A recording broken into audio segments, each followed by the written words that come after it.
Again, no, I was actually going to be in Amsterdam. So, let me call this regular meeting of the Fairfield Board of Education to order for August 23rd, 2016. Present is Mr. Patton, Ms. Carnell, Mrs. Gerber, Philip Dwyer, Mr. Calabrese, Ms. Pitko, Mrs. Maxim Kennelly, Mr. Llewellyn. Eileen Lou McCormick is on vacation and traveling back today. She didn't think she would be able to get to the meeting tonight. So I think we have who we're going to have. If I could have you stand for the Pledge of Allegiance. I pledge allegiance to the flag of the United States of America and to the republic for which it stands, one nation, under God, indivisible, with liberty and justice for all.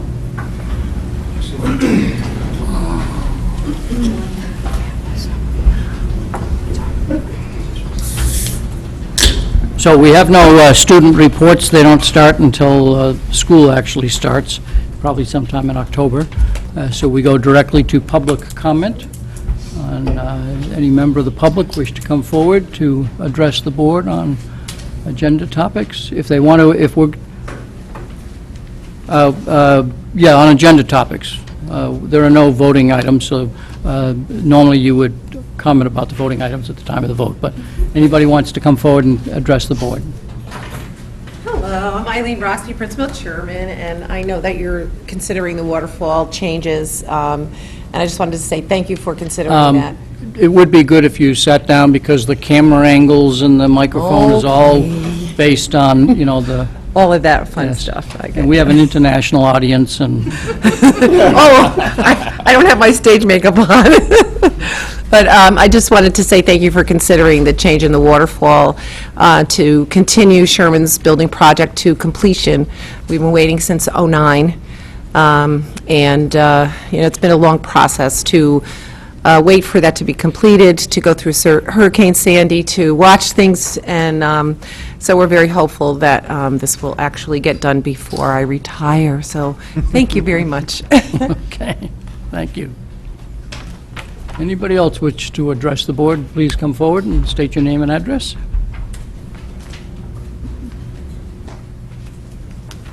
Hi, I'm Sandy Farber. Did you say address as well? Excuse me. Yes. Yes, please, I'm sorry. Oh. You can say Fairfield. Fairfield. Yeah, well, you know, I'm the PTA president for Sherman, and I also wanted to thank you for considering the waterfall changes and keeping the Sherman renovation project going so that we can finally see it come to completion. So thank you. thank you. Anybody else wish to come forward to address the board? If not, we'll move on to our presentations. First, this is not a long introduction. The Citizen News was very kind to give a fairly good introduction to our interim superintendent, Dr. Stephen Tracy. The board was fortunate to be able to find him and entice him to come and serve for, I'll say, the duration until we can get a permanent superintendent here. And so we look forward to working with him over the fall, as, although his title is interim superintendent, he has all the rights and responsibilities and authority thereof of being superintendent. So we welcome you to this table and to this district, and we thank you for the service that you're going to give us. Thank you, Mr. Dwight. I appreciate it. Appreciate the board's giving me the opportunity to work with what I've come to learn is a very fine group of educational leaders. I've had a chance to spend some time with all the principals and get out to all the buildings, and we had a few days last week where we really got down to brass tacks about plans for the year. So I'm very appreciative and impressed with what I've learned so far. I'm slowly meeting teachers and parents, and of course, kids are coming back soon, so so that'll change a lot. But look forward to serving you for as long as need be. Thank you. Thank you. On to an update on the superintendent search. The process is moving along as per schedule. Our goal at the very beginning is that if everything worked well, we would be able to have a permanent superintendent here in the November-December period. I think we'll hit that goal. The board has spent a considerable amount of time this past summer looking at resumes, doing interviews, and those things that you do when you hire a CEO of a school district, the superintendent. And so while we're not ready to make any announcements at the moment, we hope to shortly. We'll, of course, be giving notice to people that what the board meeting date will be, hopefully in September, where a decision will be communicated and voted and announced. So that's the update. As I think board members know, but the public, I think, has heard us say this before, to attract the best candidates who are currently superintendents in existing school districts. It is not easy if you make it a public conversation, because they have relationships at their home district that are important to them, and if they're not selected, then we don't want to mess up their existing relationships. And so it is conducted by the search committee in an appropriate, and generally that's how these superintendent searches go. So that's an update. On to new business. Update on facilities plan and waterfall schedule. Do you have any comments that you want to make before Mr. Just Cullen? briefly to say that the board package included a detailed description of the district's long-range facility plan all the way through the year 2025 that Mr. Cullen has prepared. And the plan was developed in keeping with the principles that the board adopted some years ago, and is, of course, being coordinated with the town's capital planning. But Mr. Cullen is here tonight to say a few words about it and answer your questions. Tom? Thank you. Thank you, Mr. Chairman, members of the board. I appreciate this opportunity. Before I get started, I did bring some extra copies for the public. They're in the back on the table in case they wanted to follow along. What you received in your packet was a letter outlining the summary of some of the changes and revisions we've been working on. Dr. Title and I did a lot of work through the year on this, and you should have also received the updated facility plan booklet that's spiral bound, and then what we call the waterfall schedule, which outlines all the projects by fiscal year. As I stated in the letter, the town finance department wanted a copy of this so that they could refer to the town side waterfall and facility plan, and with both of those together, send them to the financial consultants that would look over the town's requirements and needs by fiscal year to see if we were in line with some of our numbers. So it's a draft. I haven't heard from them yet, but usually I'll get some comments back. What years look a little heavy, what years look a little light, could we move anything, those kinds of questions. That's all in preparation for the Capital Workshop Summit, Financial Summit, that's scheduled for September 20th. So we wanted to get this to our Board of Education for review and comment, and hopefully answer any questions you may have. The letter I tried to outline some of the changes we made. It's not all of the changes, but some of the major ones. And I think I don't need to talk much anymore. I'll see if you have any questions and want to review any of it. To reference, 9/20 is a Tuesday.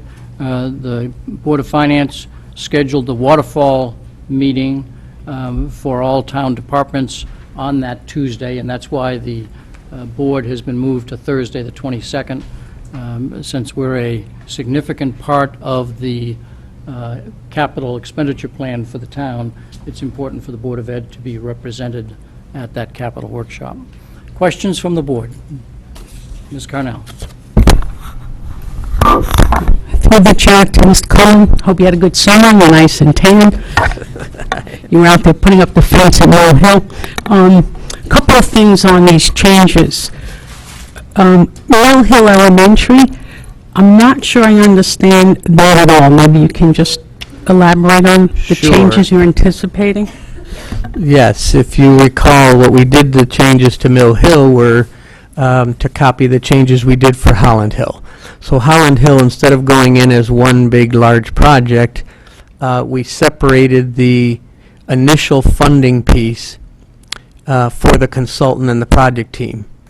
Holland Hill, we broke out 1.24 million, which you all voted on, to hire the architects, the environmental consultants, the site geotechnical, construction manager team, and put the whole team together with the focus on getting better drawings, better estimates, and better proposals to get a harder number to bring to the rest of the town bodies. That's the new approach with Holland Hill. So we broke it, and you'll see it on the waterfall and in the facility plan as two separate requests. We thought that that was going well at the time, and Dr. Teitel and I thought we should probably do Mill Hill the same way. So you'll see that we broke Mill Hill into two pieces. There's an initial funding request, and then there's the actual project request. And that's scheduled for 2020 Correct. to start it, per request. Okay. I guess then the next question, always my favorite, if we just change the turf at Ludlow, why are we moving up a year to change the turf at Ward? Ward High School's artificial turf field gets less play than Ludlow High School's, but it is over the threshold of 12 years, and we're seeing some rapid deterioration. This summer, we're planning and scheduled what's called a GMAX test on the field. It's a company that comes out and tests by bouncing a lead ball on it, what the consistency is there and for play and for the safety of the students. But it's failing rapidly, and it was out for 2 more years, and we moved it up 1 year. Can't we redirect some of the students to use Ludlow's field? They're more than Ward, and what are we giving up to move this up a year? Because I believe Ludlow's was about 600,000. Ludlow High School's was budgeted at 650. That included the consultant, and when we got done, it ran terribly close. I think we ended up spending about 654,000. So I raised it up for that piece, and for escalation, because it's going to be 2 years out. And Ward High School's has a shot put and a long jump section mixed in with the artificial turf field, and one of them is a little bit close to the soccer lines. We'd like to look at moving that outside. So I increased the cost a little bit for that. As far as being able to move some of the facilities or the athletic programs from Ward to Ludlow High School, they're both really packed. Both get a lot of heavy use. We wouldn't be able to just move a whole program off of the field and get less use. I think what I'd like to see is get the GMAX test done. There'll probably be a couple areas where we'll replace a section that we have on site, and we'll get another year out of it, but we're not going to be able to go 2 or 3 more years like planned. Thank you. Is there anything that we're trading this for to move this up? Because that's about $700,000 out of the No. budget. No, there's nothing that got traded or pushed out further because of it. Where is the 700,000 coming from? It was always in the long-range Right. plan. We were moving some things around. You'll see some of the other ones we moved around. Some numbers changed. Some new things got added that weren't on our radar at the time. So what we do is we fiscally look at each year, and we can adjust with some degree of legitimacy the drawdown on the payment.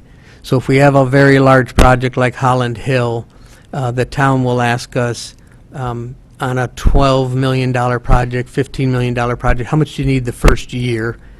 How much do you need the second year, and all the drawdowns? So we've been able to work out some of the drawdowns based on the job we did with Riverfield and based on what we just did with Ludlow High School. We get a better feel for how much the contractor's asking for in that fiscal year. So it's not always equals, and we can play with that a little bit, and it helps. Thank you. Anything else, Ms. Cornell? No, thank you. Any other board members have questions? Mr. Llewellyn, followed by Mr. Patton. Sure. Thank you very much. Welcome back. Thank you. Couple questions for you. if we look at the most recent waterfall, and we look at Holland Hill, I see it's up to $13.24 million. And I looked back at the waterfall from 2013, it was at $9.9 million. Correct.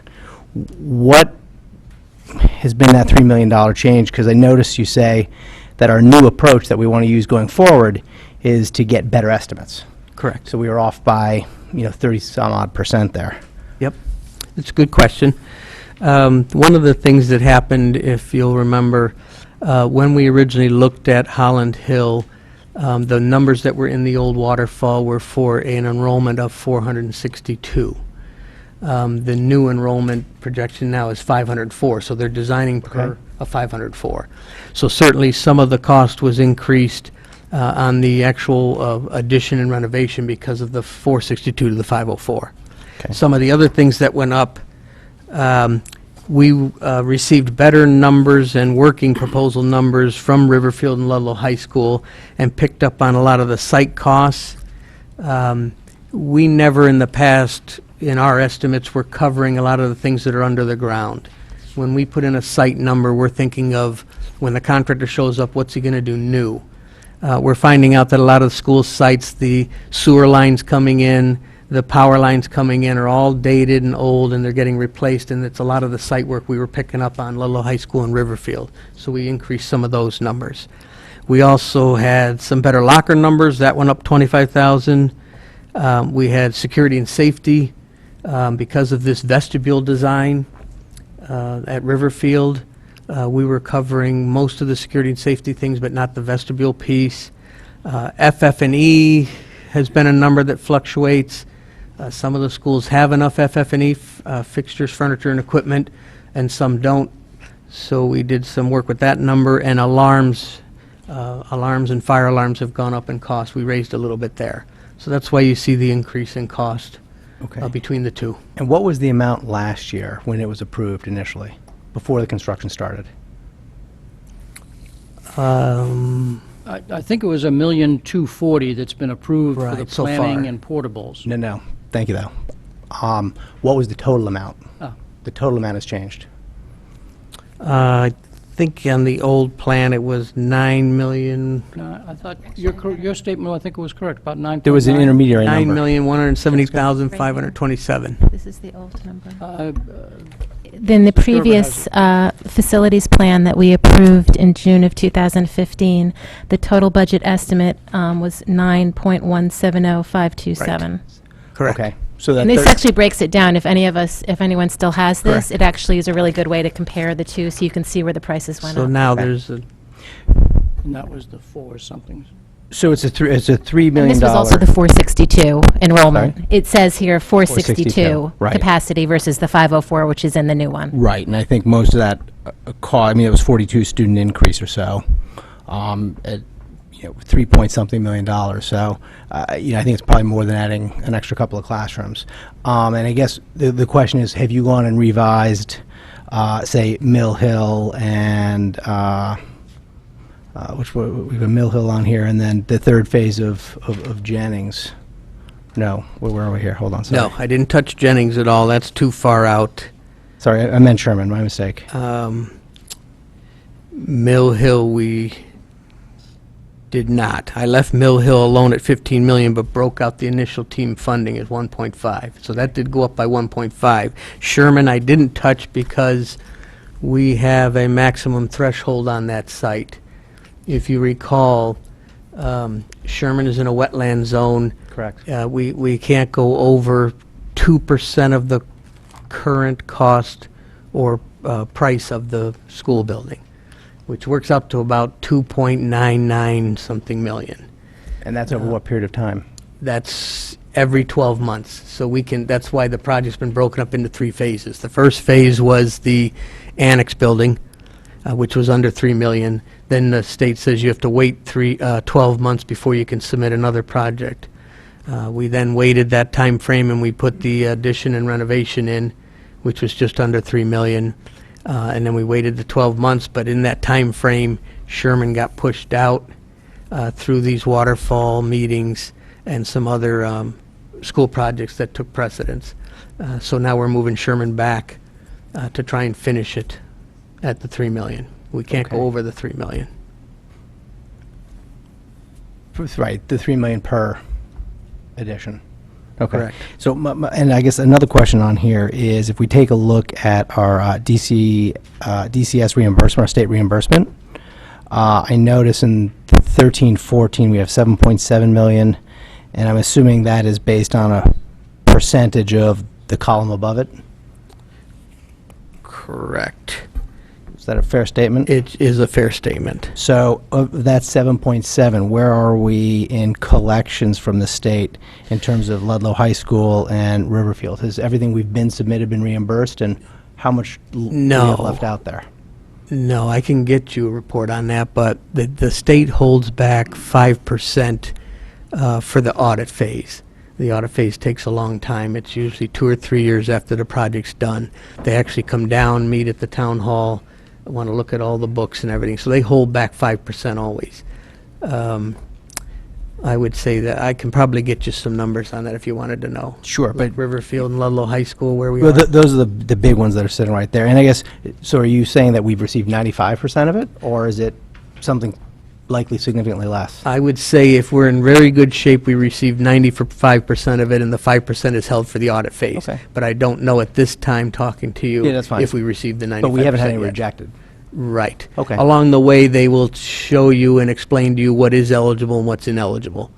So as the change orders come in and as we submit, they'll pick certain pieces, but it's very small amount that gets ineligible.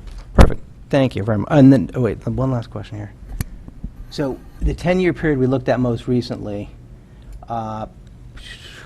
was for a total of net $67 million, and we've increased it to 83 over the 10 years. Is that a fair statement? Correct, because we've, finished a couple of years and we've added on one. Correct. Okay, thank you very much. You're welcome. Anything else, Mr. Llewellyn?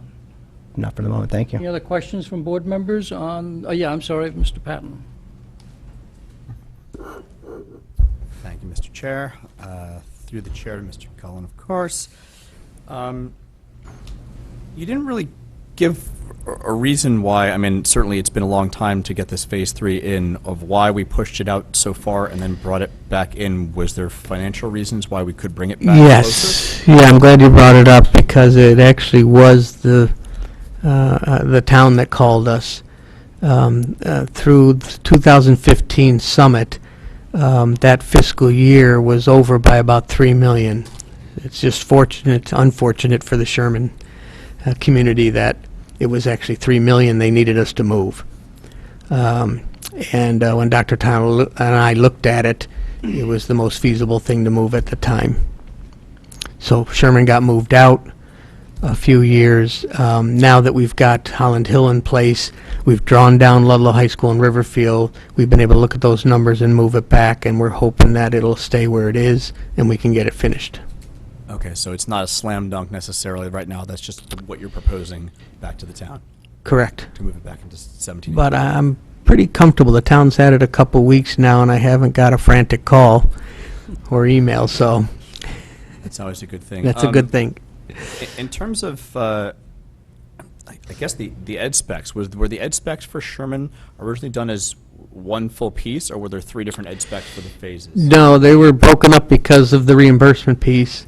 So the annex buildings went in, they had to have their own building committee and their own reimbursement, and the state would want it that way. They'd want it separate. They used to years ago, talking 10 years ago, they'd allow us to do phases. They don't do it anymore. They want you to do each piece individually. So So- there is no ed spec for Phase 3 Correct, not at yet. this point? Correct. Okay, because then I had some questions on, in the book on the capacity deficiencies and stuff, where there's like 3.75, classroom deficiencies. So does that round to 4? Does that how does that work? Yep. Obviously, without an ed spec, you really can't. Correct. You can't go there yet. So, Yep. but the plan is basically to complete all the deficiencies between the air conditioning and the Fire alarm, stuff building and the alarm. updates, correct. Okay, in this one phase, and we think we can do that for the $3 million or 2.9? Yes, I'm confident we can do that. Okay. So now, just out of curiosity, what happens, I mean, in a regular building project that's not, in wetlands with these constraints, with a normal project, we go back to the various bodies and, you ask for more money and, right, if we need it, if we're over by $100,000 or $1 million, whatever it is. So if we can't go beyond the 2.9 million, what happens? Let's say something happens and the AC costs 200 grand more and we go to 3.1. Yep. What We happens? would have to cut something out, unfortunately. So we literally have to do that, and then we would have to find the money at some point later on, and which wouldn't be reimbursed. Right, I mean, if it's a small item, I don't want to say this because I know Sherman will jump all over me, but if it's a small item like the I'm not trying to lockers. open up a can of worms, I just wanted to I know, know, yeah. she knows I'm going to say the lockers. As an example, if we were needed to cut $100,000, the lockers are, new lockers are about $100,000, that's something we could take out and maybe bring back to the Board of Ed in a typical Board of Ed project budget line item, and cover that way. In the long-range plans or Correct. the annual requests, okay. Correct. Ideally, we'd like to get as much as we can finished in a typical project with a building committee, with reimbursement under the 3 million, but if there's a couple items that are 100,000 we have to cut back, we could probably put those in, a 17-18 or an 18-19 Board of Ed budget. Okay. If we had to. Great, all right, that's all I have.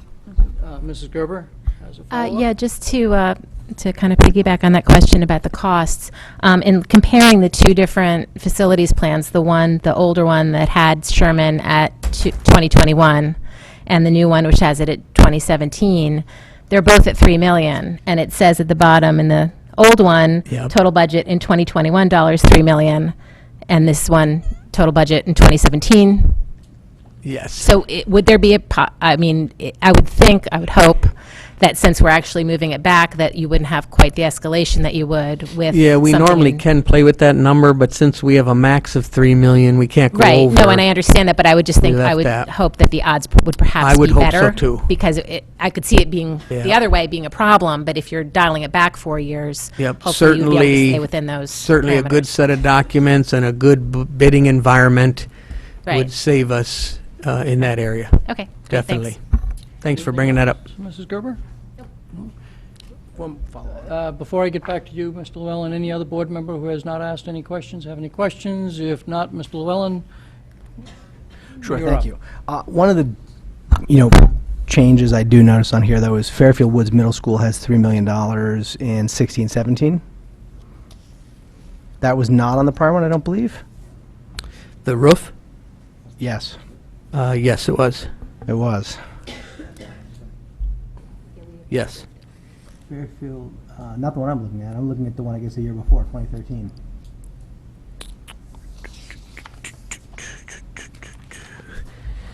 I don't have that with me, but that should be in there. That roof's been there a long time and expired, and we budgeted 3 million, and we came well under that with So the it was in the bids. last one, but not the 13 one. It's right here. Okay. Yeah. Well, okay, I said I'm looking at the 13. I don't have that one in front of me. I apologize. So this is the 2015 one, right? Yeah. The one that we approved a year ago. Okay, Okay. thank you so much. Anything else? As you know, we, every time there is a change, I was about to say a small change, but every time there's a change in a number here, or a project gets moved 1 month or 1 year versus another, that's all to keep it in conformance with the towns. We won't get principal and interest payments that total more than 10% of our operating budget goal. And so we don't reapprove the plan every time there is a small change of that nature. We generally wait till they pile up after about 3-4 years, and then we say, we really ought to update this at that time.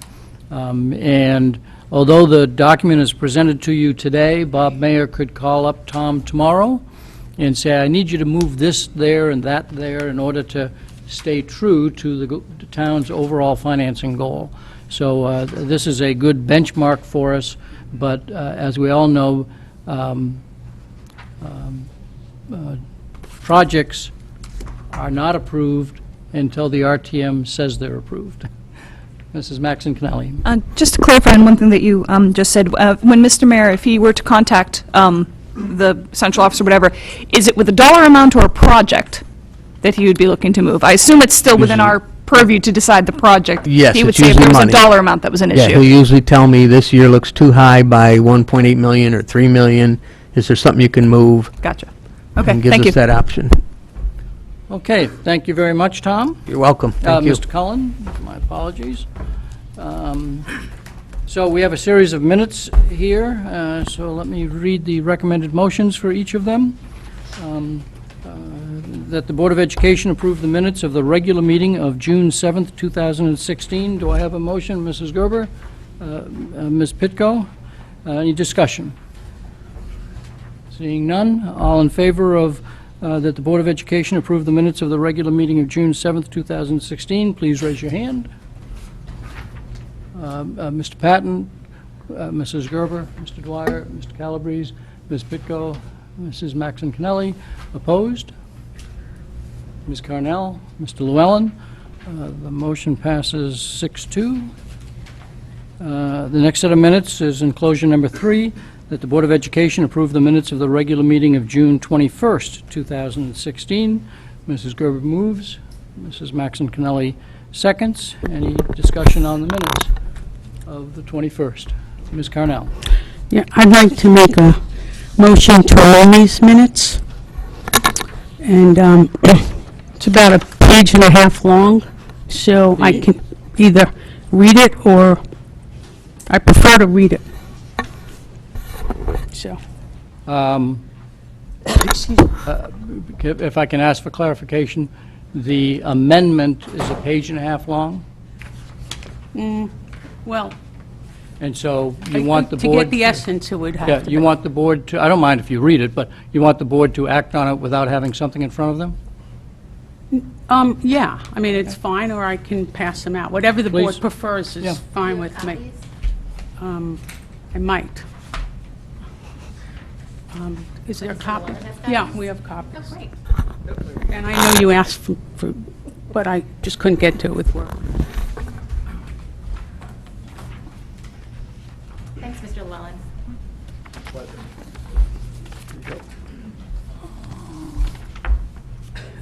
Is there enough to get to Meg as well? No. Okay.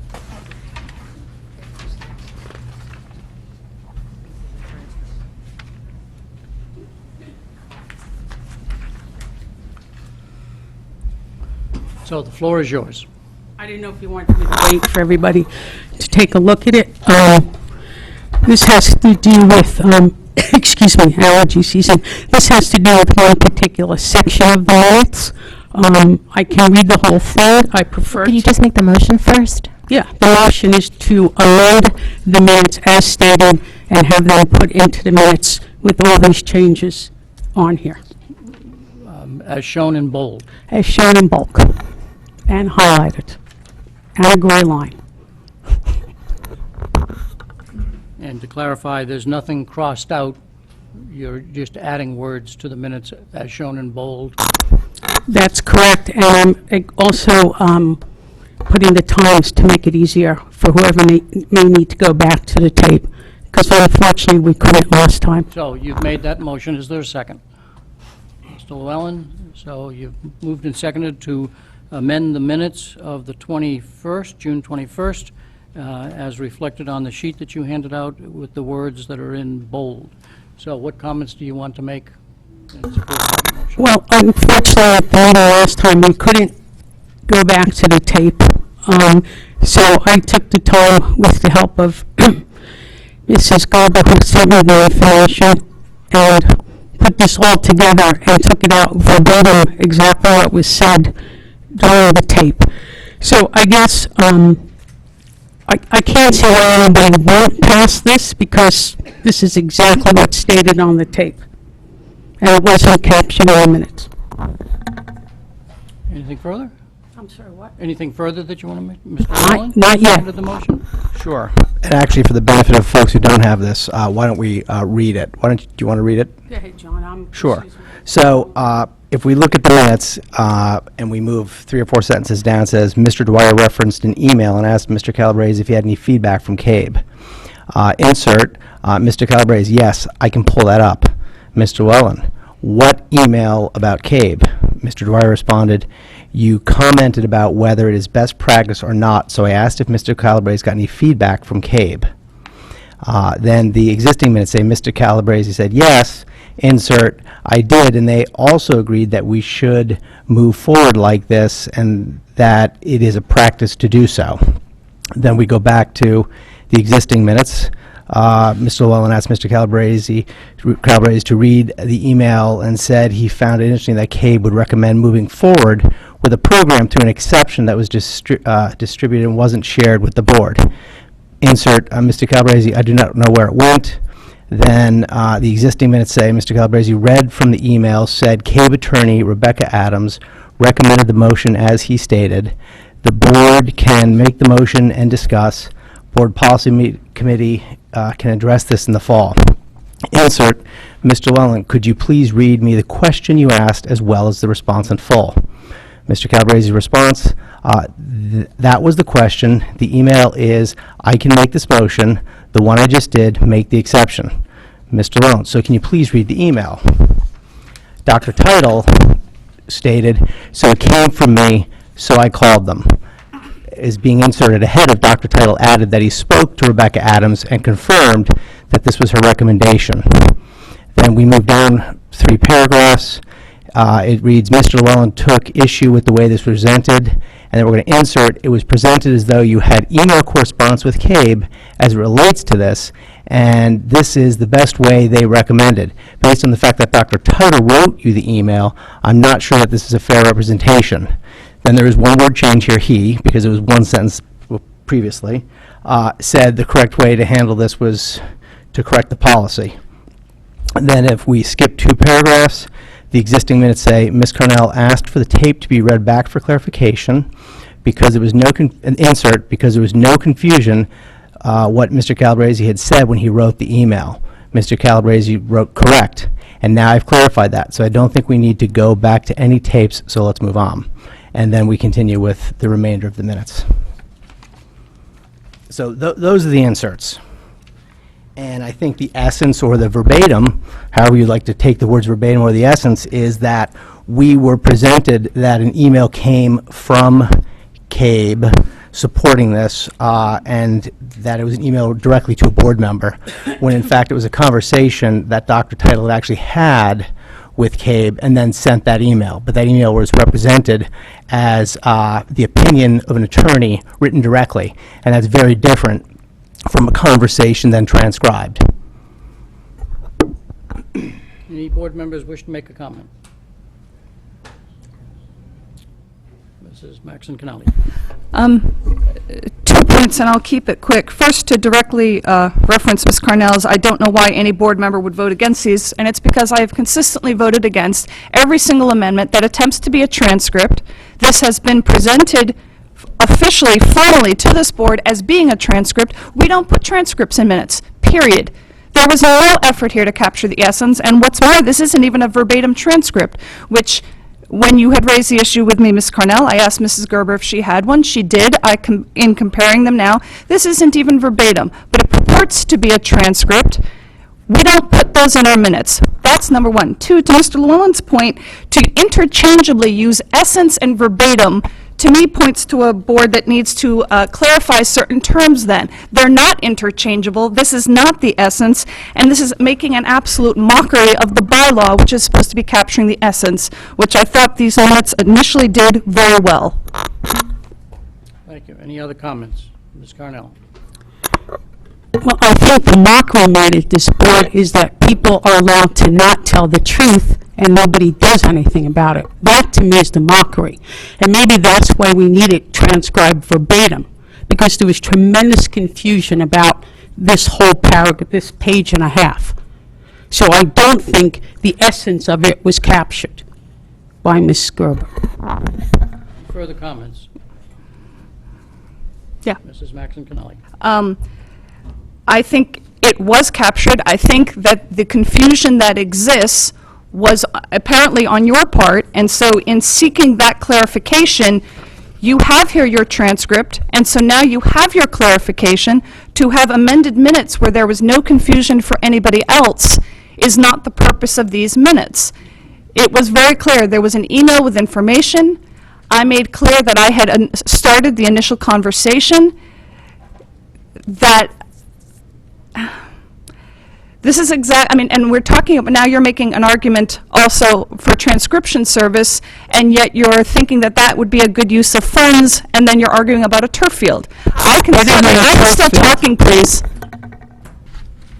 This is not what these minutes are supposed to be about, and this is a nonsensical way to begin this school year. And in saying to speak against a fellow board member in the manner that you have done is not appropriate. I did look back at this, and the way that you have portrayed this is not how, was there confusion? Yes, it's been clarified. But to impugn somebody's integrity like that, I think is quite inappropriate. Maker of the motion, you get the final comment. Okay. I never said we should get a transcriber. I agree with you that it would be a waste of money. I think the minutes should be captured correctly. And I think, to use your word, there was confusion at the board table that night. I still don't think it's clear. I still don't think that anybody knows. I can only speak for myself. I don't think it's clear. It says here that you even referred to the confusion, that you might have even added to it. And that is from the minutes that Ms. Gerber took.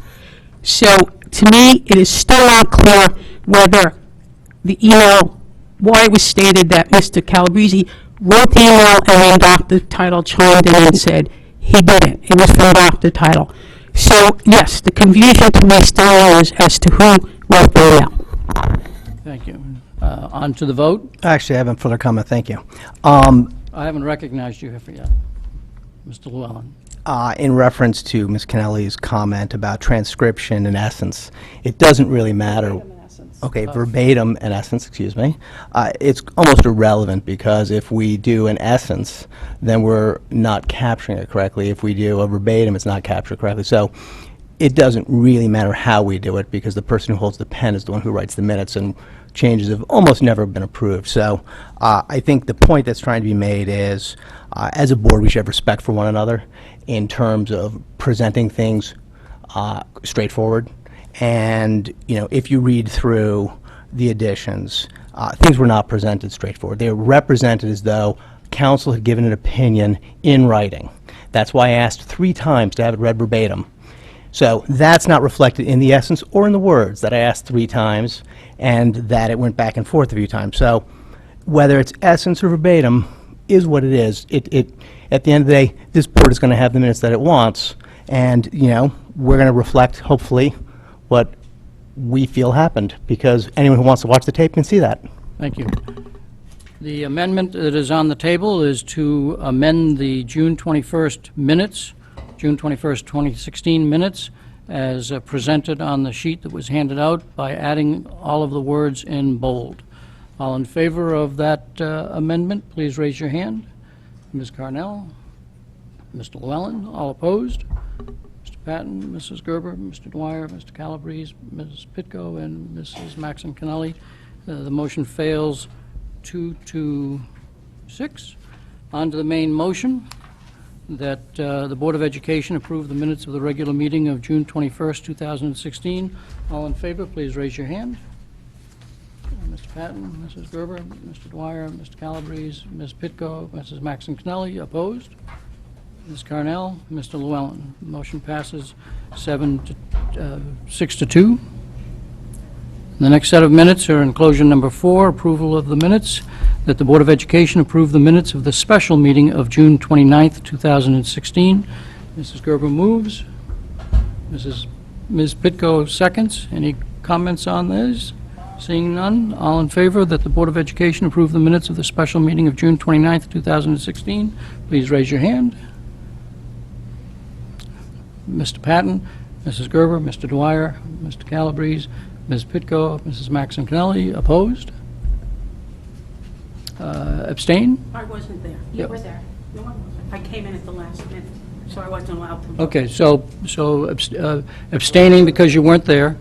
Abstaining, was not present. You were not present. Thank you very much.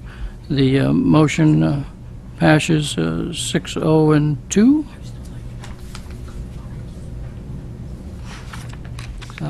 And the last set of minutes, enclosure number 5, that the Board of Education approve the minutes of the special meeting of July 11th, 2016. Do I have a motion, Mrs. Gerber? Ms. Pitko? Any discussion on this motion?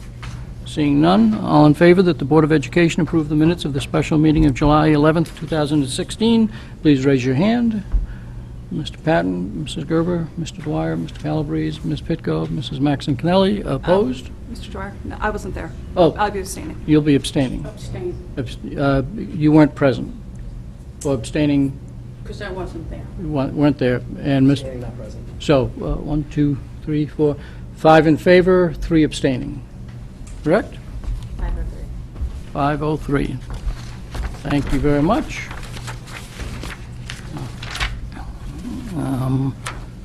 So now, giving his debut superintendent's Oh, my report. goodness.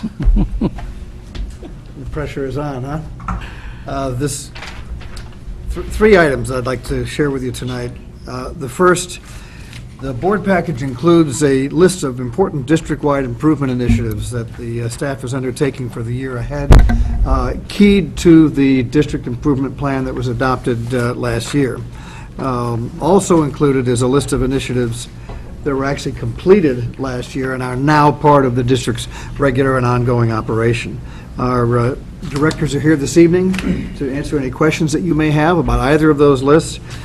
In October, we'll be coming back to you with a report on how the first year of plan implementation has gone, including baseline data, the 2020 targets, and how far the data has moved over the 2015-2016 school year. So with that, Mr. Chairman, if there are questions, as I say, our directors are here this evening to work with the staff to put this together, and they'll be happy to answer your questions. So using the custom of through the superintendent to a staff person that you might think would be a good answer, any questions from board members on the district initiatives? Mrs. Maxon Kennelly. I'll just start with a few. On the instructional program initiatives, the first one with number 1, developing a world language program. Does this year's initiative have a more specific focus than that? Let me ask Mr. Cummings to respond to that, since it's an elementary issue, if you can.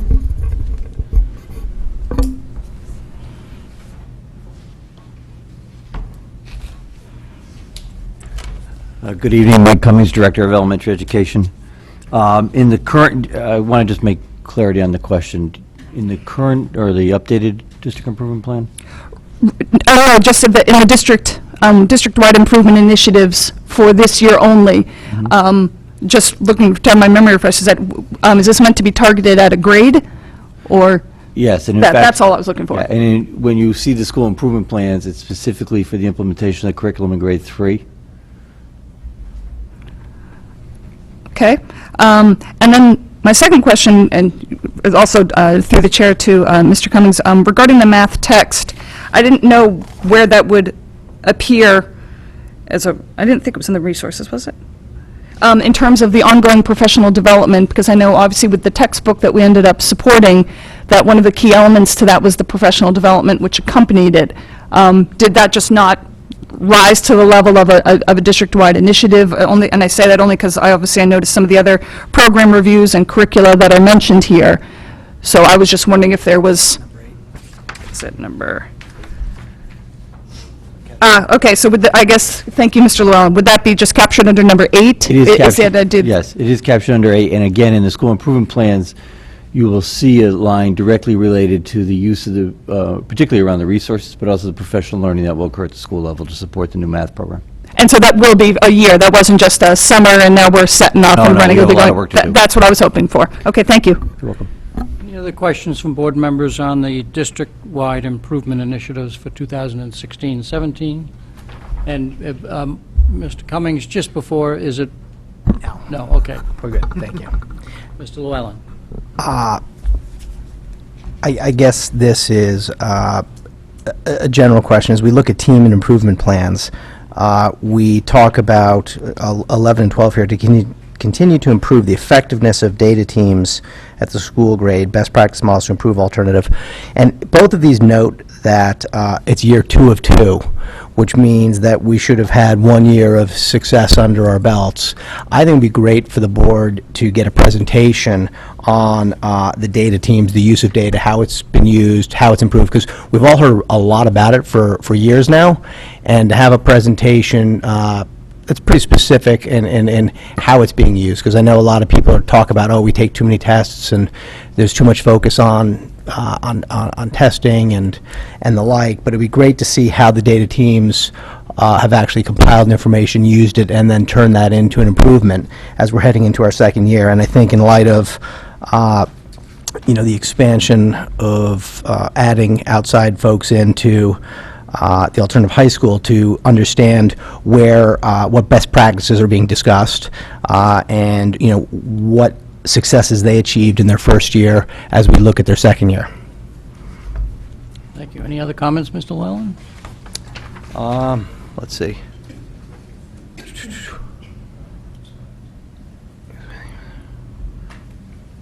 I did have one sec. Train teachers to implement the evidence-based reading program. Under resources, and this might get back to Ms. Kennelly's question as well, 21 and 22, we talk about, and these are both, well, at least the first one's year 2 of 2 as well, train teachers to implement an evidence-based reading program for struggling readers, research and develop evidence-based reading programs.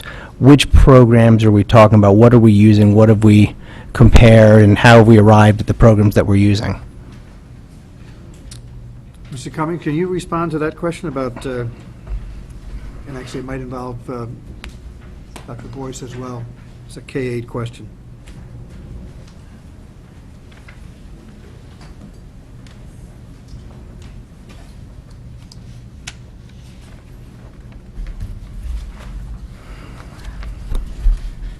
We can talk about, as we look at reading programs and research-based reading programs, we look at a continuum of reading support that looks at Tier 1, meaning universal reading instruction, all the way through to Tier 3 and Tier 4 with students who, given best research-based instruction in the general ed setting, require different kinds of instruction. So I can speak to you about the process we used to determine the evidence-based practices for reading of children with disabilities. Okay. We looked into a number of different research. We did some research in terms of what are best practices in terms of teaching children with reading disabilities, and focused in on the literature really points to a structured literacy approach, and in systematic code-based reading instruction. When we looked into that further, that would be programs designed around an Orton-Gillingham-based approach. We selected the Wilson Reading Program, and as you know, because we did it in the budget last year, we put in place a significant amount of professional development money, and we have a 3-year plan within that. We discussed at budget time, if you remember. I do. About bringing 30% of all of our special ed teachers to level 1 certification in each of the next 3 years. We currently have our first cadre who have completed what I would call the classroom-based portion of the training. Okay. And they're going into the performance training, so they're going to be getting one-on-one coaching from advanced trainers in the Wilson Reading Program. Okay. This year, Cadre 2 will begin their classroom-based instruction, Right. their adult learning, and then next year will be in the coaching section, and the third cadre, which will include any and all new teachers that are hired between now and then, Okay. will be a part of that. And then we'll have an ongoing plan for new teachers who come in post that, along with some advanced work for some of our teachers who were in the first cadres, once they have 3 years under their belt, going into the advanced trainer level. So we end up with a trainer of trainers approach. That's the overall plan. Okay. And so we selected that among a number of different Orton-Gillingham-based reading approaches. We selected Wilson because we believe the training protocol is strong, Right. and healthy, and they were able to work with a district our size. Not all had the resources to do that. That's awesome, because I think, to catch the reading issues early on is going to make all these kids have a much more successful That's the plan. middle and high school.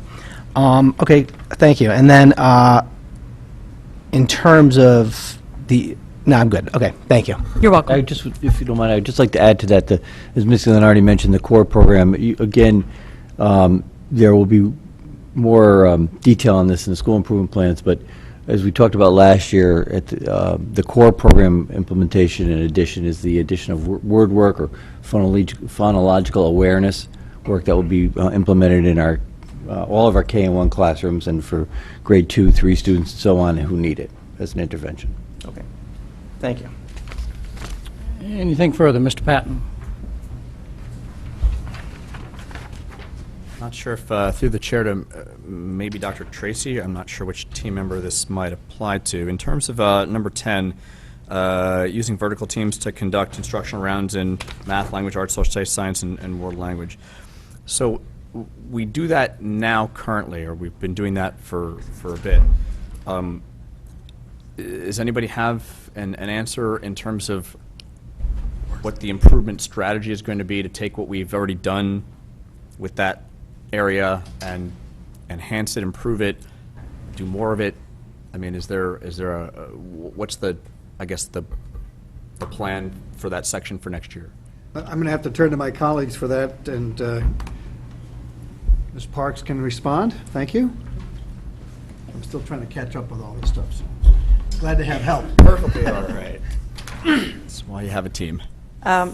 So I think what you're asking is, so what have we been doing, what have we learned, and how are we moving forward? So how does this relate to that? So in the last several years, we've been doing more department-based rounds. So at a level, so maybe the high school is doing rounds in math, they might be doing rounds in language arts. Because we're very concerned about transition from elementary to middle to high school, the departments, and currently they've done it in language arts, but started it this year, decided that if we have some student learning issues that are in the elementary, they probably continue in that discipline through different levels. And by looking across levels, we might be able to get a better understanding of what it is we need to do and what isn't working as well as we'd like it to work. So we've moved from looking at math at the middle school in one group, a different group looking at math at the high school, and now we're taking groups of people from the high school looking at math instruction in the elementary, in the middle, and the high school, and seeing what are the consistent things about student learning that we observe, and what can we address? How can we address them with effective instructional strategies? Okay, so I guess if I'm understanding this correctly, so it's not that you would be increasing or decreasing the amount of instructional rounds or that are done in each of the levels or departments, but more looking at them across grades and in those, number 7, the transition years that we've all been concerned with, to see basically the information that we've been doing before and to see how it translates across. Yes. Yes, and I think the other piece that you might not be thinking about is we've trained a lot of teachers to lead instructional rounds.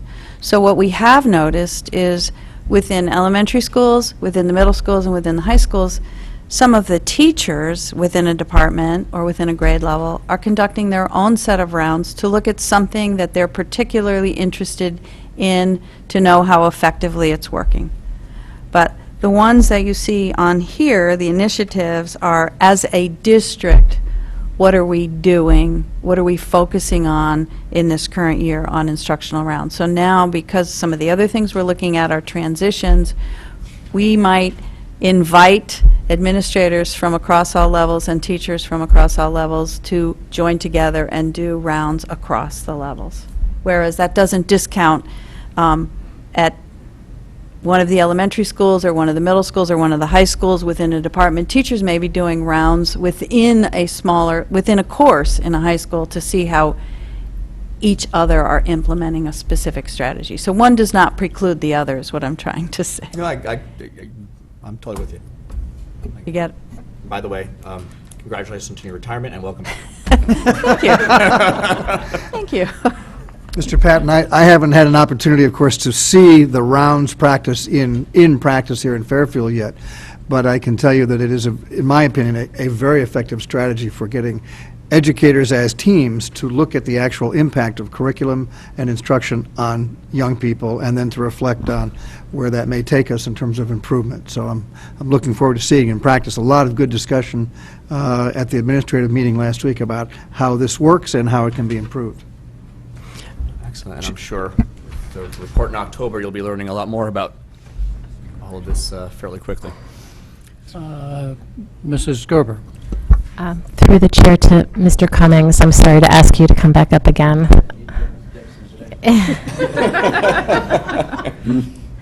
The question I had was regarding number 25, increase parent understanding of student achievement grades K through 5 through revised progress reports, take-home student work, and distribution of student assessments. Yes. I'm sure we'll be getting more information later on, but I just kind of wanted to get a general sense of specifically what you were looking at in terms of being able to do this. I know we've talked about it a lot, or the board and staff has talked about it a lot, and I was just curious to see kind of where you were at this point in terms Sure. of moving forward.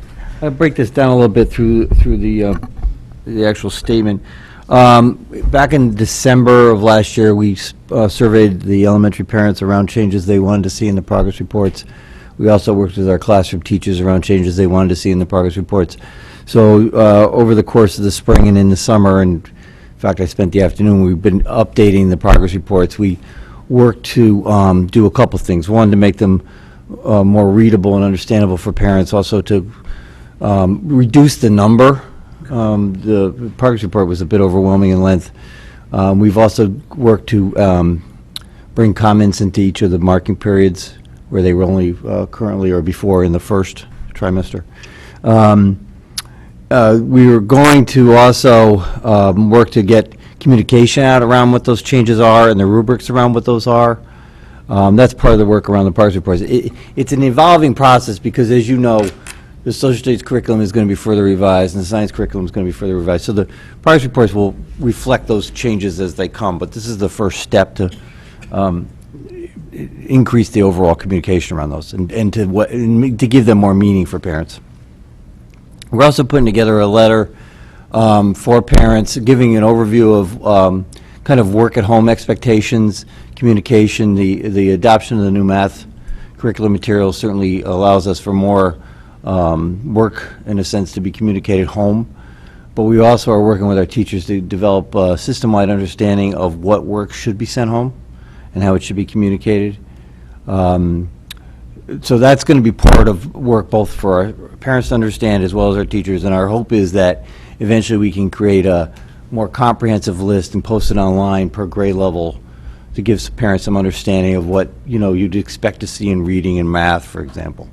Not specific assignments so much as the types of things that happen in reading and math, such as homework practices, or in math, for example, or in the reading log in language arts. So those are the types of things. And just as the other thing I'd like to be able to do is, during the course of the year, update parents periodically with curricular updates, instructional updates, just to increase the flow of communication out from my office, so with the goal of helping parents better understand what happens in an elementary classroom.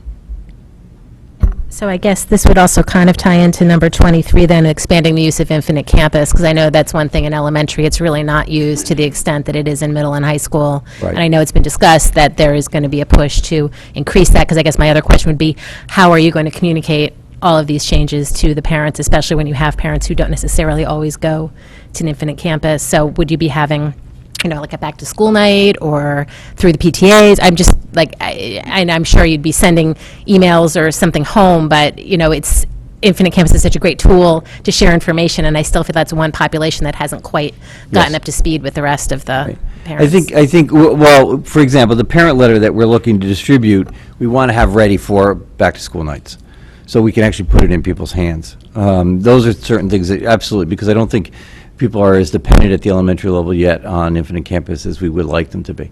I do think, though, as I surveyed the schools last year, for an elementary school, there's a lot of communication actually through Infinite Campus. I mean, it pales in comparison to a middle school and high school because in some ways there's far less going on, but there is. What we're trying to do and what we're working to, and I cannot tell you that this is going to happen this year, but we want to get to a place where we can use the progress report window, in a sense, to better communicate. So we're in a process long-term of identifying assessments to unit assessments, identifying progress report standards to unit assessments and having teachers directly grade into that and then be able to communicate those things out to parents as they happen. But that, we're not going to have a deadline on that this year. That's going to take some time because there's training for our staff on exactly how progress reports should work and function. It's a philosophical shift away from the kind of standard A through F grading that I don't think was fully implemented when the progress reports were adopted. Well, you're welcome. Other questions from board members? Mr. Llewellyn? Quick follow-up on that. The Infinite Campus, what's the behavior module? I understand the gradebook concept, but it says we're implementing the behavior modules. In the behavior module in Infinite Campus is essentially that at the elementary level right now, there's the Infinite Campus has an ability to speak directly for state reporting. One of the things that we have to do in state reporting is report out the number of suspensions and expulsions. Got it. Middle school and high school are doing this. The elementary schools have not, so we're going to do that now. Okay. So it's tracking that type of thing? Right. You just, it's a systemic, should help the workflow. Yeah, absolutely. Okay, thank you. You're welcome. Anything else? Mrs. Maxon Connelly? Just one next question for me, and this is through the chair to Dr. Tracy, actually to both of you. For number 28, regarding, number 27, the racial imbalance plan, I didn't know what the time frame was for that, and nor do I know what the office has been coming up with for that, but I know normally we have a presentation and then a vote, and if this is of a sizable enough magnitude, just a suggestion that if we're going to need 2 meetings for discussion, if there are going to be I don't know what you're thinking of at this moment, but I know we have a deadline that we have to meet at the state. At the moment, we are looking at the second meeting of October for the presentation, which would then make the vote the first meeting in November. It is due between mid-November and mid-December, as the state wasn't like, here's the exact date, but they were looking for it between November and December. So action on October, November would fit that timeframe.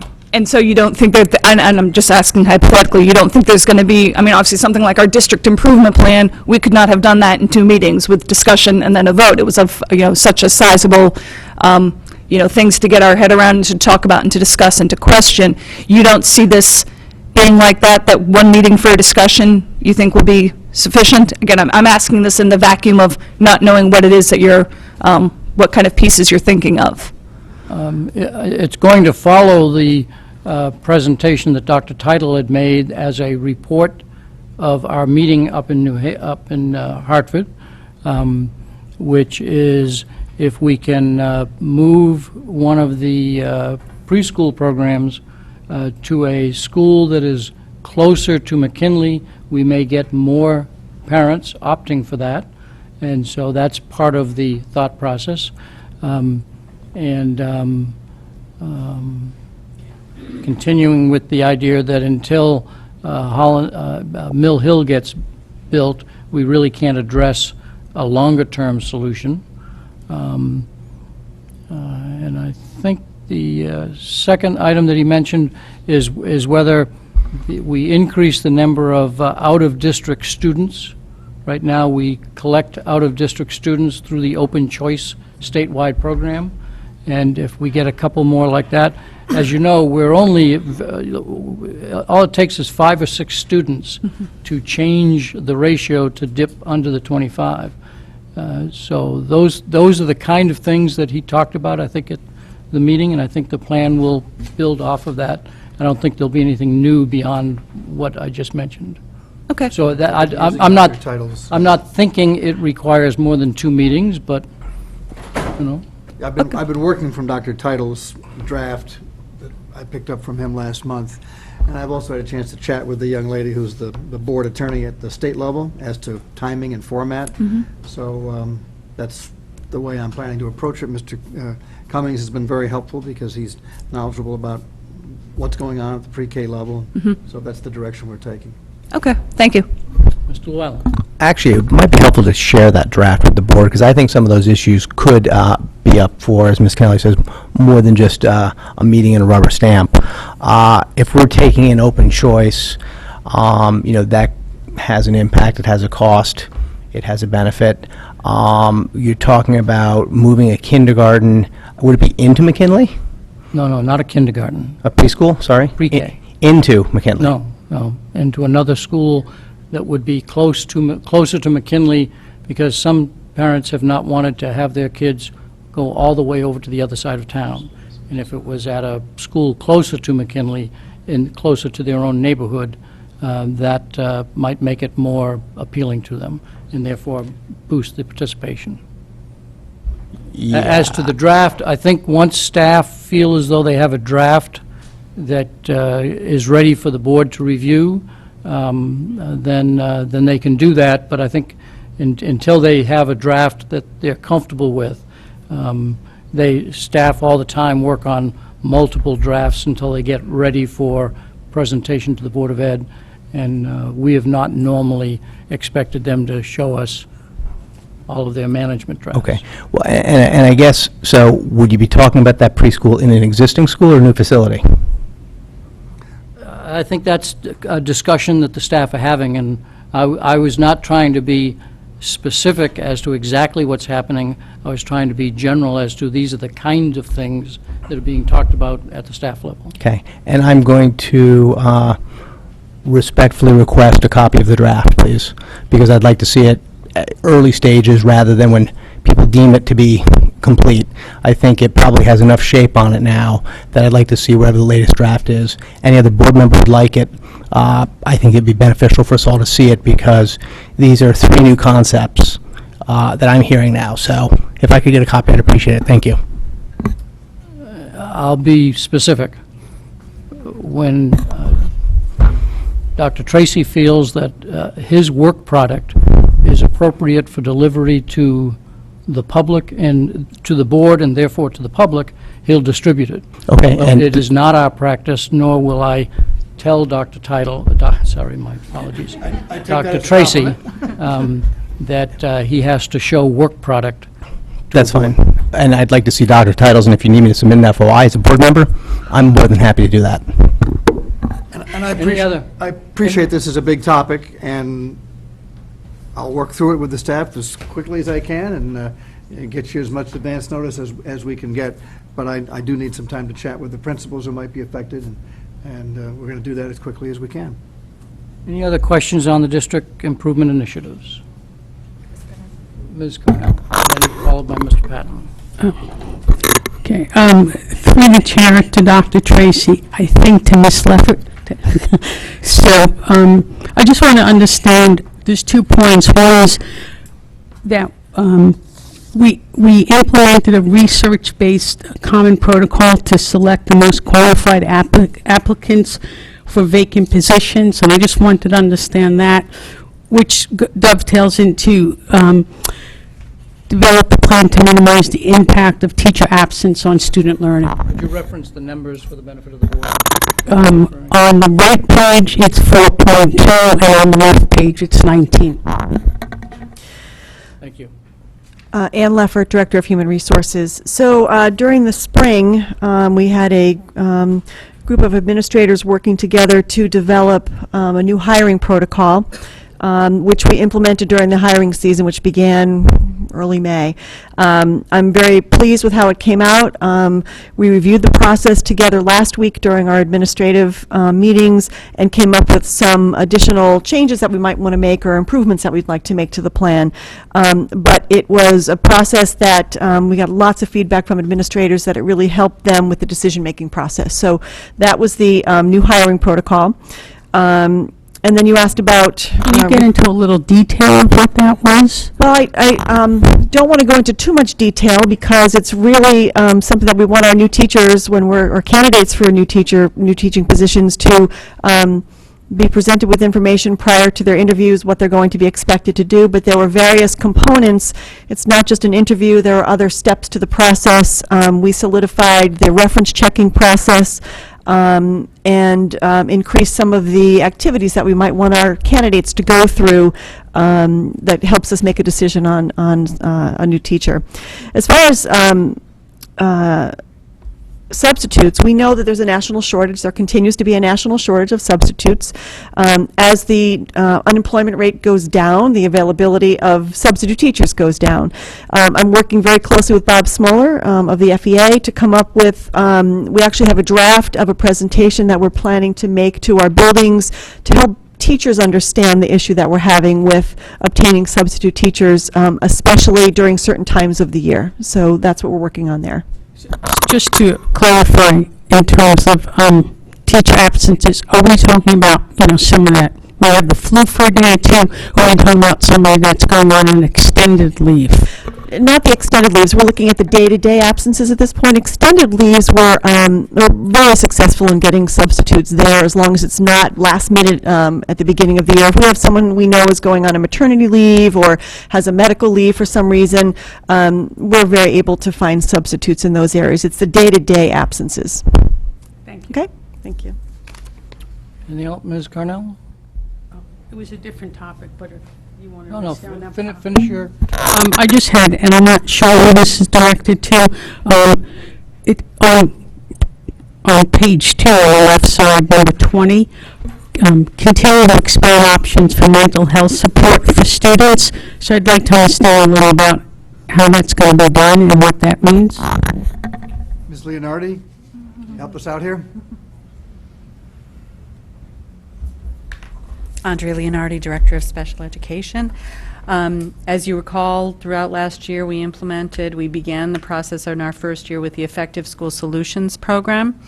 That's a piece of the puzzle, and we'll be presenting some data related to that in the District Improvement Plan piece. In anticipation of budget season this year, we have had a team of our mental health professionals working on some additional supports, similar to what I talked about earlier in reading, those Tier 1 and Tier 2. And so we'll be coming to you with some proposals. I mean, certainly I'll be going to the superintendent before I come to you, so hopefully the superintendent, I'll get him on board. Thanks for the pitch.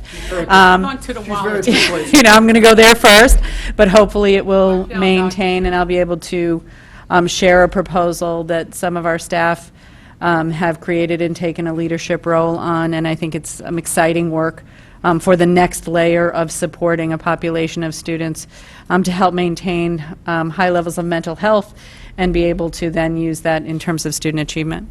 Thank you. You're welcome. Is that it, Ms. Carnell, or Mr. Patton? Through the chair to maybe Dr. Boyce, on the 2015-16 initiatives, the first one, 118, implementing professional learning on teaching in the block to all high school teachers. I'm not sure who wants to. I suppose my question is, we had obviously a round of that when we switched to the block schedule, and I'm wondering, is there a follow-up on that aspect for the coming year? Yeah. Or this summer, for that matter? Meg Boyce, Director of Secondary Ed. Our teachers responded very, very well to the professional development we provided for teaching in the block. We had a lot of in-house experts, teachers who had already done this and were able to work very closely with their colleagues. The headmasters and the housemasters provided a great deal of support as well in helping this really get underway in a very successful manner. So I think now we're probably in a stage of maintaining and improving upon what we have. Obviously, as we bring new teachers into the high schools, if they need support because they have not taught in a block, we will find ways to do that with their colleagues or with the curriculum leaders. But I think going forward, we're always looking for ways to improve, but I think we've gotten off to a very good start.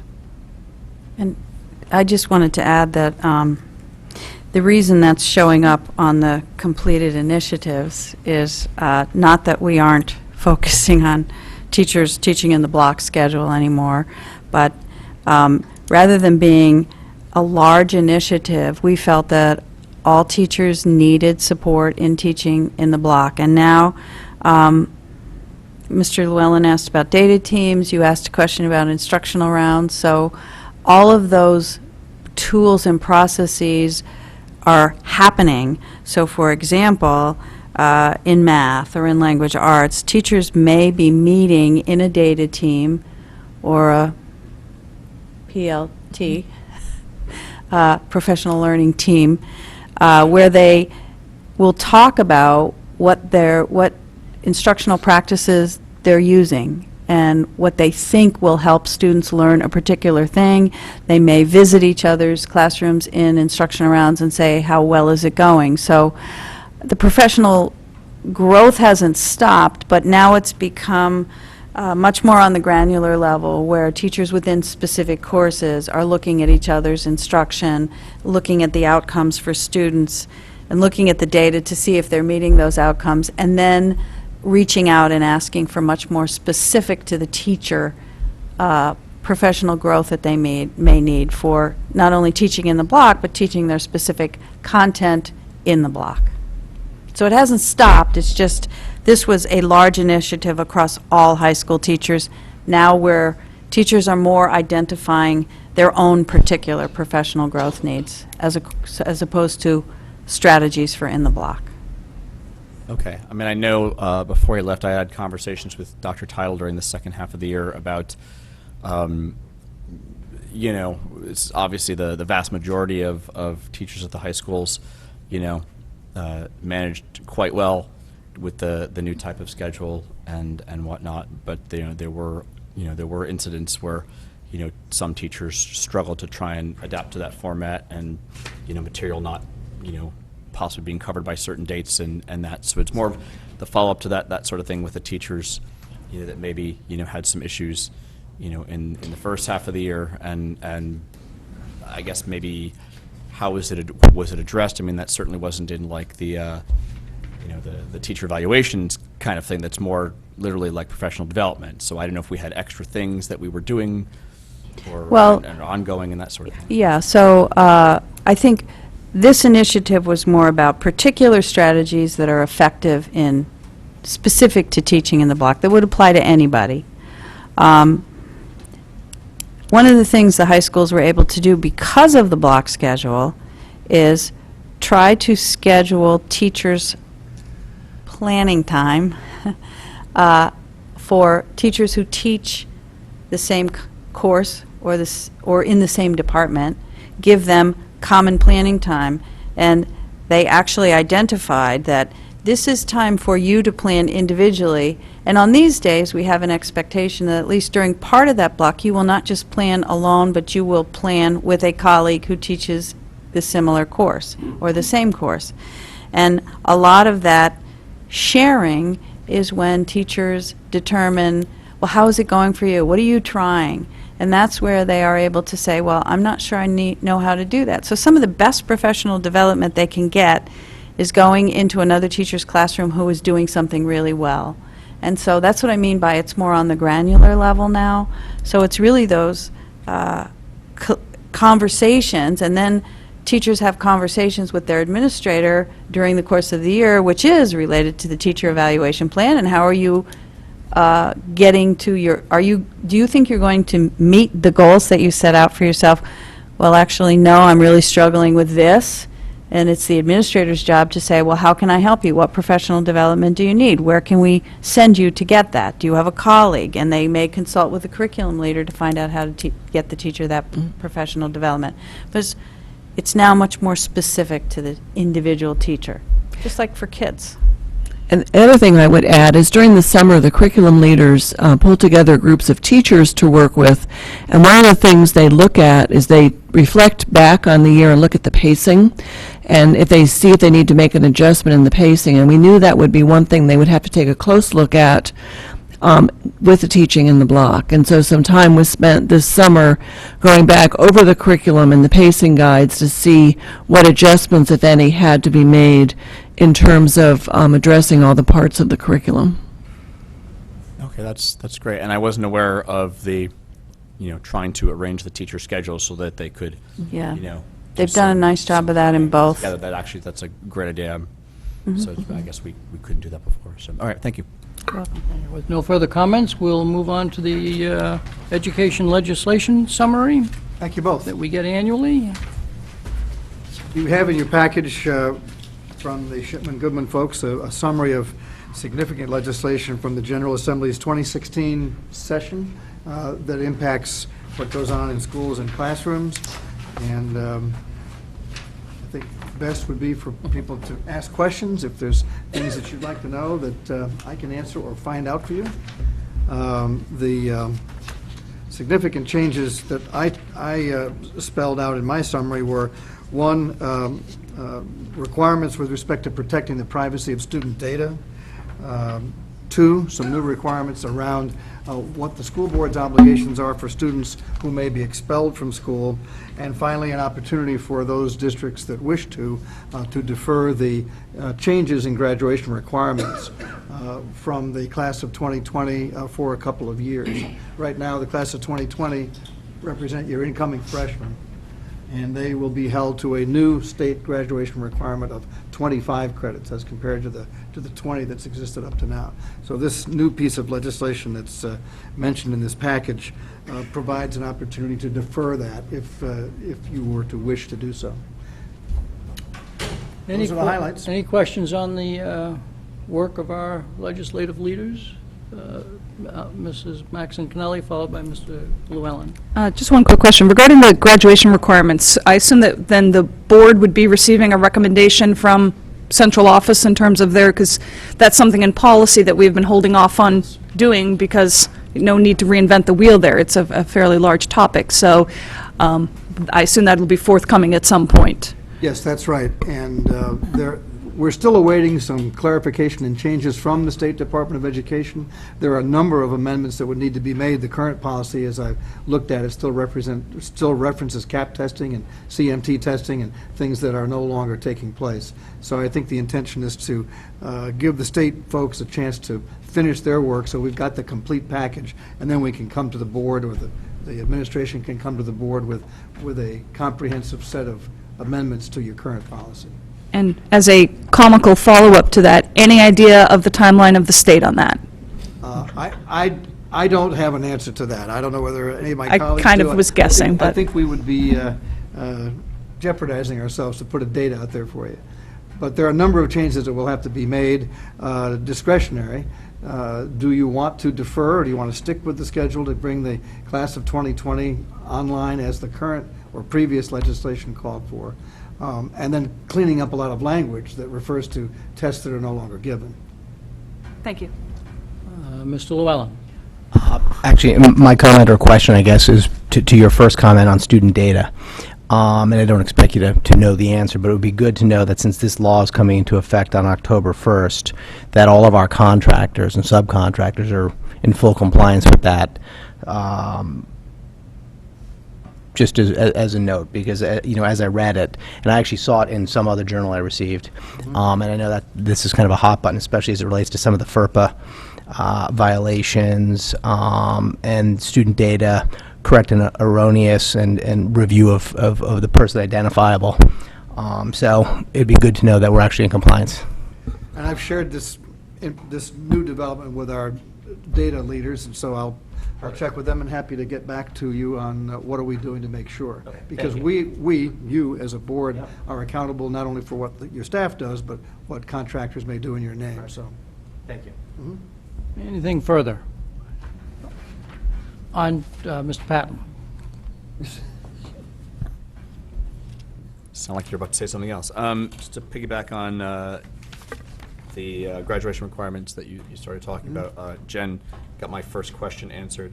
Can you just speak to, just reading this, I guess I'm not understanding the whole, if you've received a building project grant, you can delay, so like towns that don't do any construction and don't receive any grants can't? Like that's what I'm not sure why, that does seem like rather unusual language. I have to believe that captures almost every school board in the state, and it must have been some reason, and I don't know what it is, as to why they use that as a hook.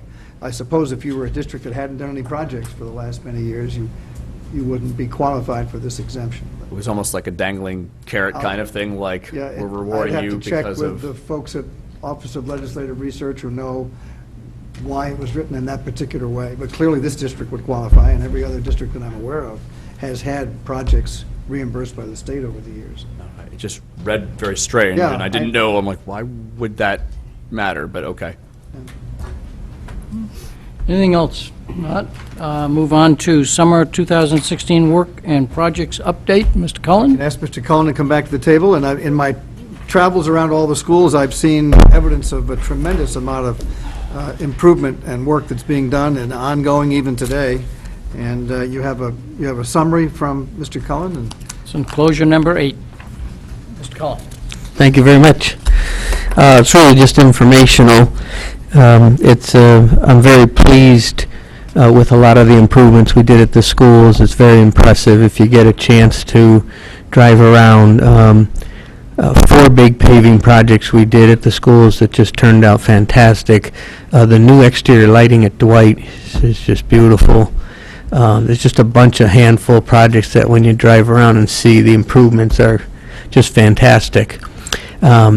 Saying that, the 9 weeks of summer goes by so fast when we're trying to get all these done.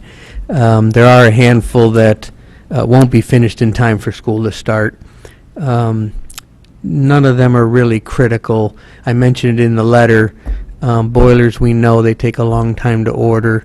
In all 3 cases where we're doing boiler work, there are boilers online. We need boilers around October 15th. So like Ludlow High School's getting 2 of the 3 replaced. The one that remains was repaired and is running, and will feed the school until the temperatures get really cold. The 2 at North Stratfield are under warranty and being replaced, but they're running. And at Jennings, both boilers are running. It's the pump work they're doing. So things like that. Field work, like Stratfield's elementary school, the recreational field. We normally don't do field replacements in summer. It's too hot.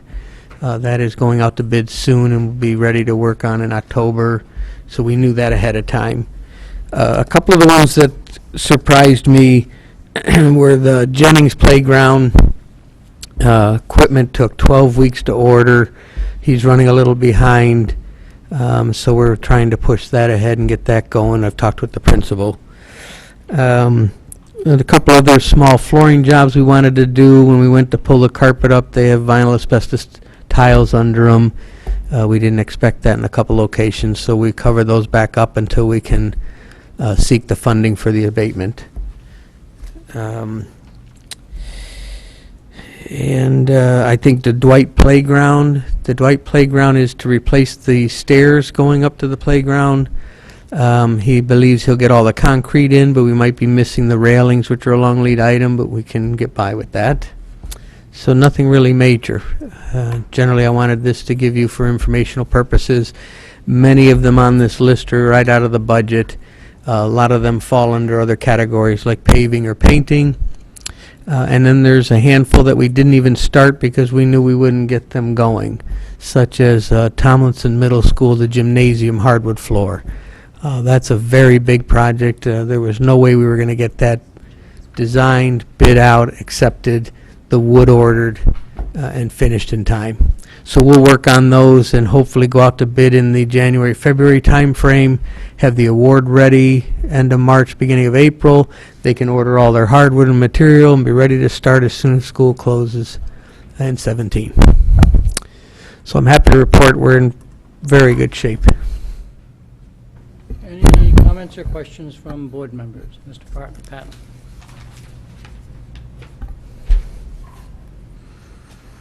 Okay, where do I want to start here? So I'll start with possibly my faulty memory. Was it removing oil tanks, or why did I think that we already we were replacing boilers at North Stratfield last year? What did we do at North? No, 2 years ago, we did North Stratfields. We did, okay, so we did replace the boilers. Yes. So so And- what does this mean that it says that we're replacing the two Camus boilers replacement project? Is that Yep, we had one of the Camus boilers show a water leak inside, and under warranty and with a great contractor we fought with the manufacturer and not only admitted that they have a failure, but are willing to replace both, even the one that's running fine and not leaking, at no cost to us. okay? So these are the brand new boilers. Correct. Okay, so that's why I was. There's confused. 3 at North Stratfield. There's 2 Camus boilers that run on gas only, and then there's a Badaris that runs on oil or gas. Okay, so all right, that clears that up. On the various solar projects, I guess it's really Mill Hill is my question. And Holland Hill as well. Do they affect the potential renovations by putting panels on roofs that may be touched? No. In all cases, we're putting solar on schools that have new roofs for a couple of reasons. One, we want to make sure we're not damaging old roofs or putting solar on a roof that's going to need to be replaced soon. 2, the company we're working with is putting down a rubber membrane before they put the panel down that's guaranteeing us 5 more years on the warranty of the roof. So we're always doing solar panels or solar projects on school buildings with new roofs. Okay, and the manufacturers, they're giving us that extra 5 years on those. Correct. They're working with our roofing manufacturers and contractors. And we're getting I assume using the same company for all of it. Is this a program that was brought to us, like some of the town projects, or is this something that was an initiative that your department? Yes, actually, it's not the same company at all the schools. We're working with about 3 of them right now, and they actually come to us. They come down from the state. We get reimbursement from the state. They're looking for schools to do solar projects, and they look at the assessment of the school building, how much coverage they can get, still have access to equipment and everything, and see if it's worth the savings. And then they write up a contract for us to review. We go over with them the amount of penetrations and things they're going to do and the details, where they're going to mount everything, and come to a mutual agreement, and then sign a contract. Okay. And hopefully we'll be able to project some kind of budget savings in We the do. next current budget We cycle. have and we do. When we look at our utilities, we document when they go online, what the savings would be. And I'll give you an example, at like a high school level, the savings is in the 28,000 range. At an elementary school, it's more around 6,000, 8,000 On an on the annual utilities. basis. Correct. And we document those and work them into the We're budget. seeing those savings in the budget. Yes. Okay. Riverfield, is this something we were aware of, that the repairing the new gym floor and stage? Was that something that we were aware of from the building committee? No, not from the building committee, but after they were done. We had some damage accidentally by a reservation program on the painted gym floor that was an easy fix and repair that we had done, and we worked with the town on that. The stage floor is of a synthetic wood material, and they put it in a little too tight and it buckled, so they had to come back and do some saw cuts and loosen it up. None of it was charged to us. I was going to say, and it's all under warranty? Yes. From the existing, okay. Correct.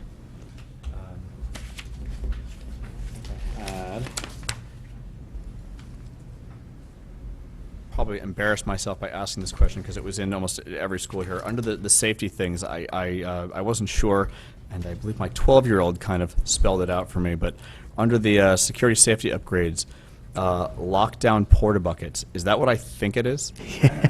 I hope so. This is Yes. portable bathroom Yes. facilities in case that they can't leave the classroom for Correct. any grade level, okay?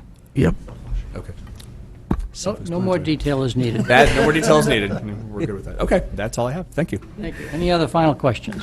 Mr. Llewellyn, you've got the last question. Thank you. Real quickly, one of our more recent favorite topics, air conditioning. As we add air conditioning to more buildings, what are you able, in the email exchange I had seen, you're able to remotely monitor the system or the temperature, or what can you remotely monitor? We can remotely from a notebook computer go in and see what the temperature settings are set at for an existing piece of equipment. We can determine what the temperature is in the building. The actual temperature. is outside, and find out if it's in unoccupied mode or regular mode. There's certain things we can do and switch on and off. Okay, so if it's in unoccupied mode and the temperature is far lower than it should be, that would be an indication, I would think. But I guess, why are we not shutting off the systems in the summer? Well, we don't ever shut them down. But why? Mainly because of, like, the month of August was such a hot and humid month. The school buildings that don't have any conditioned air, we saw problems.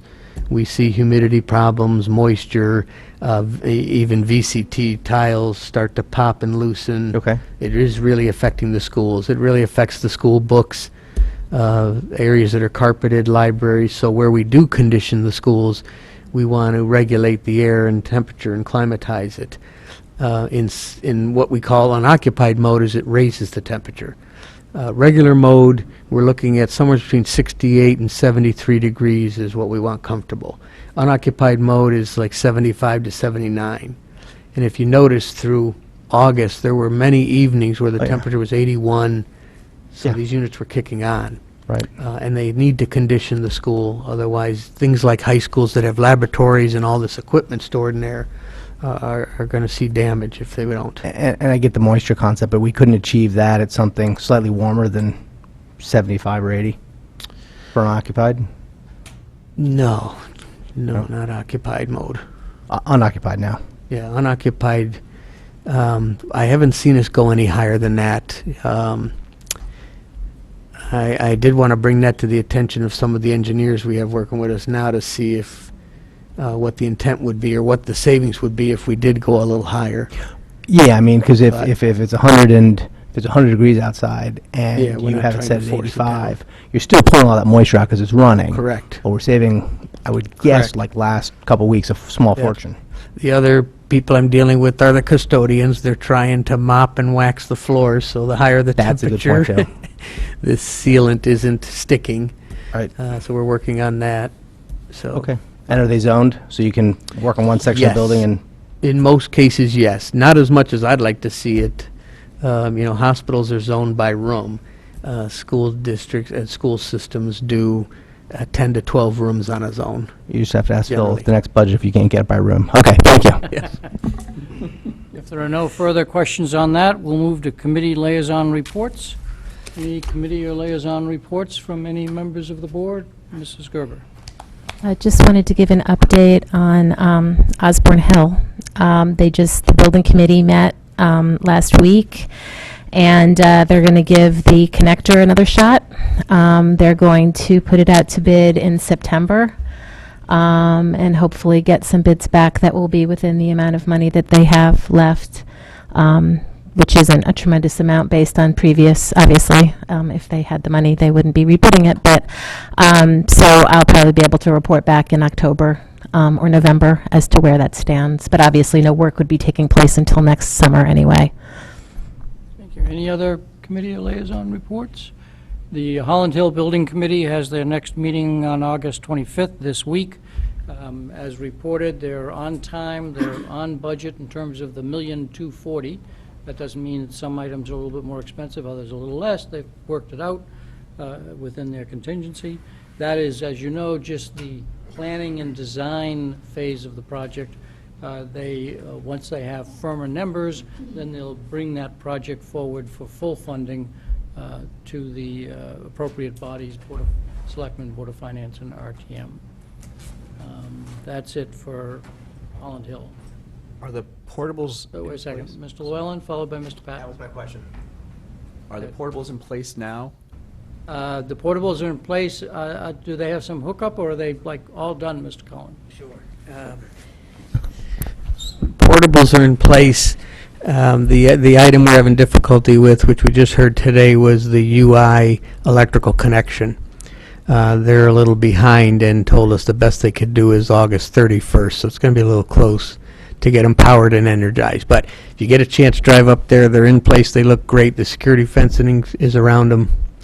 Very impressive. They're brand new. If you walk inside, they look fantastic. That was my introduction to Holland Hill, by the way. I was driving from one place to another in town and trying to find all the schools, and I see this classroom going down Kings Highway. So I said, I'm going to follow that guy, and that's how I'm going to find Holland Hill. And it Where's worked. that going? So they're in. We just have to get them plugged in. Yep, correct. Any others? If not, open board comment? Any comments that people wish to make at this time? Mrs. Maxon Connelly? Just one quick comment. I wanted to reiterate a comment I'd made at our second June meeting, which was regarding the board's commitment to its communication with the public and having that town hall session. I assume, as I recall last time, Mr. Dwyer, that it came down to you putting something out to start working out dates. But I just wanted to reiterate, not drop the ball on that, reiterate my interest that the board conduct that at some point this fall. Yeah, October is the month that I, in my own mind, have been aiming at. And so I'll send out an email that suggests some dates, and we'll see. We have done them at night, and then we did one on the weekend. Any preference from the board, which one we do this time? Night. Have one vote for night, 2, 3? I think the weekend gives possibly a greater group of folks, but, Yeah. I mean, Okay. that one worked well as well. Well, I'll give you both dates, and the majority will say which one they like. But at the moment, it seems like night is going to be popular, but we'll see. Any other open board comment? Any other open board comment? The next item on the agenda was placed on there in the event that we had a need to meet as an executive session. I've polled the board, and it's my understanding, if I go around and just confirm, that nobody here has a question. So therefore, we will skip over items 10 and 11 and go immediately to item 12. Do I have a motion to adjourn? Mr. Patton, seconded by Mrs. Gerber. All in favor, please raise your hand. It is unanimous with 8-0. Thank you very much. Welcome to your first meeting. Thank you. First meeting, first. Yes, sir.